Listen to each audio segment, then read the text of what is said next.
Saudara, Minggu siang prosesi pemakaman 6 jenazah korban meninggal dunia kecelakaan bus rombongan pariwisata SMK Lingga Kencana di Subang, Jawa Barat mulai dilaksanakan.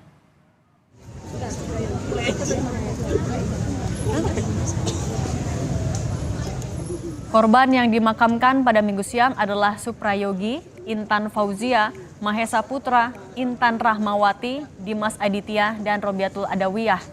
Keenam korban dimakamkan di TPU Parung Bingung, Depok, Jawa Barat. Keluarga dan kerabat ikut menghantarkan korban ke tempat peristirahatan yang terakhir.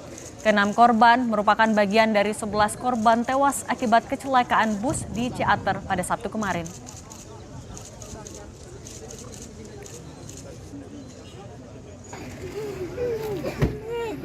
Tiga jenazah dari 11 korban tewas akibat insiden kecelakaan bus di Ciater, Subang, Jawa Barat tiba di rumah duka. Ketiganya diketahui tinggal di lingkungan yang sama di Kelurahan Rangkapanjaya Baru, Pancoran Mas, Depok, Jawa Barat. Kedatangan jenazah Dimas Aditya, Intan Rahmawati, dan Mahesa Putra disambut isak tangis keluarga dan kerabat. Ketiga jenazah merupakan pelajar SMK Lingga Depok yang menjadi korban tewas insiden kecelakaan bus di Ciater, Subang, Sabtu kemarin.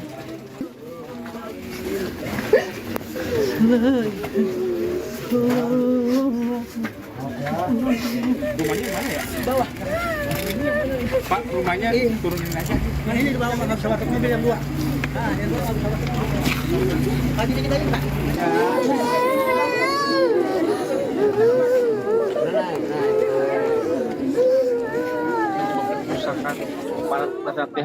Polisi kembali melanjutkan proses olah TKP di lokasi kecelakaan bus Putra Fajar di Ciater, Subang, Jawa Barat.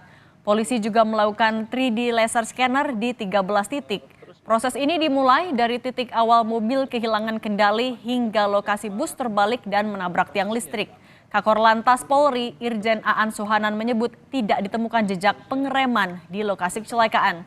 Hingga saat ini, pendalaman masih terus dilakukan untuk memastikan penyebab utama kecelakaan yang menewaskan 11 orang. Gambaran seperti apa lalu lintas Polda Jawa Barat sendiri sampai titik terakhir di depan sana menabrak tiang listrik. Ini tidak ada jejak rem sama sekali. Artinya ini terus kita selidiki ya, kenapa tidak ada jejak rem, apakah remnya tidak berfungsi atau pengemudi panik. Kecelakaan bus pariwisata yang mengangkut rombongan pelajar SMK Lingga Kencana di Subang mengakibatkan 11 orang meninggal dunia. Saat ini kelayakan bus tengah diuji untuk mengetahui penyebab kecelakaan ini. Untuk membahasnya telah bergabung bersama kami Ketua Subkomite LLAJ KNKT, Bapak Ahmad Wildan. Pak Wildan, selamat sore. Selamat sore. Pak Wildan, informasi terbaru yang didapatkan KNKT soal investigasi seperti apa, Pak? Pekerjaan diantaranya adalah melakukan pemeriksaan tentang kebebasan jalan, kemudian memeriksa terkait dengan kendaraan terutama pada sistem rem, kemudian juga memperoleh keterangan-keterangan dari para penumpang maupun dari pengemudi yang bersangkutan. Oke, apa hasilnya sejauh ini? Memang ada beberapa finding yang sedang kami kumpulkan, tapi belum bisa kami publish karena perlu kami validasi. Jadi hal-hal ini akan kita cross-check, kemudian kita analisa dan kita buktikan. Nanti kalau sudah jelas, nanti akan kami sampaikan apa yang menyebabkan remblong pada bus tersebut ke masyarakat secepat. Oke, tapi artinya bisa disebut sejauh ini dugaannya memang remblong ya, Pak? Itu sudah pasti remblong. Cuma yang sedang kita cari, apa yang menyebabkan remblong itu terjadi. Oke, Pak, kemudian juga soal kelayakan bus, soal informasinya kan juga izinnya tidak ada, kemudian usianya juga sudah cukup tua, 18 tahun lebih. Itu juga jadi materi yang diinvestigasi, Pak?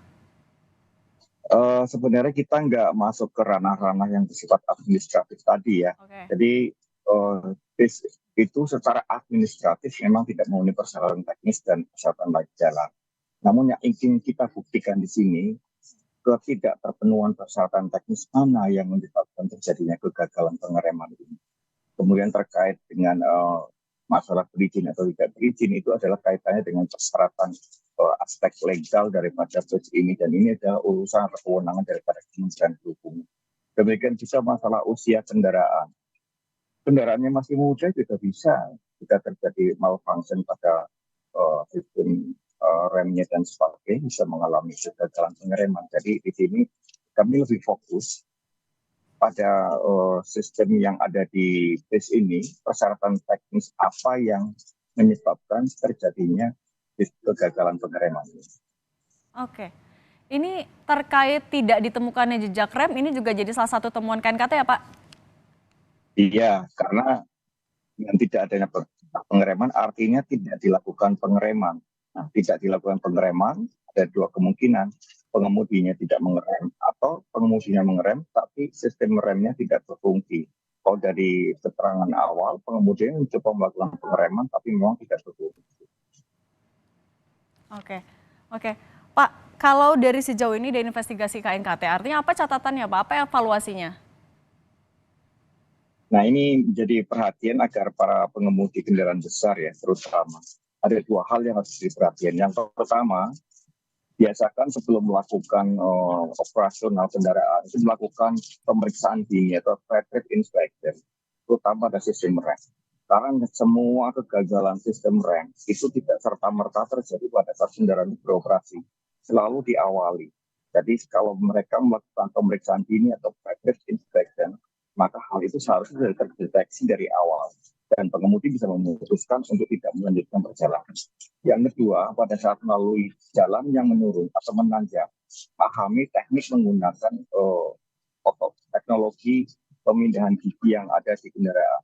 Pahami penggunaan sistem rem. Jangan menggunakan sistem rem yang berbasis gesekan atau rem utama. Gunakan engine brake, gunakan assist brake, gunakan retarder, dan sebagainya. Hal-hal ini yang harus dipahami dan dikuasai oleh para pengemudi kendaraan besar. Oke. Pak Ilham, kemudian juga kalau berarti terdekat, apalagi yang akan dilakukan KNKT Pak? Ya, kita tadi Untuk menemukan indikasi tadi Pak. Ya, kalau perhitungan geometrik jalan sudah kita lakukan dan kita sudah memperoleh beberapa wawancara dengan saksi yang ada di lapangan. Besok pagi rencana kita akan melakukan pemeriksaan terhadap kendaraan untuk melakukan validasi. Kita sudah punya hipotesa bagaimana remblong itu terjadi, tapi ini masih menjadi perhatian kami dan kami besok akan melakukan pemeriksaan terhadap kendaraan itu untuk membuktikan apakah hipotesa itu sudah sesuai dengan prinsip-prinsip otomotif dan dinamika kendaraan. Oke, Pak, kalau untuk melihat indikasi kelayakan bus apa aja sih Pak? Ya, terutama kan di sebuah kendaraan ada banyak sistem ya, ada sistem kemudi, sistem rem, sistem transmisi dan banyak. Cuma yang sering kali menyebabkan terjadi kecelakaan itu pada sistem rem. Di sistem rem ini ada sistem rem yang menggunakan pneumatis, ada yang menggunakan hidrolis. Nah, pengemudi itu harus paham, jangan sampai terjadi kebocoran pada sistem rem pneumatis ataupun hidrolis. Kebocoran inilah yang bisa menyebabkan kegagalan pengereman.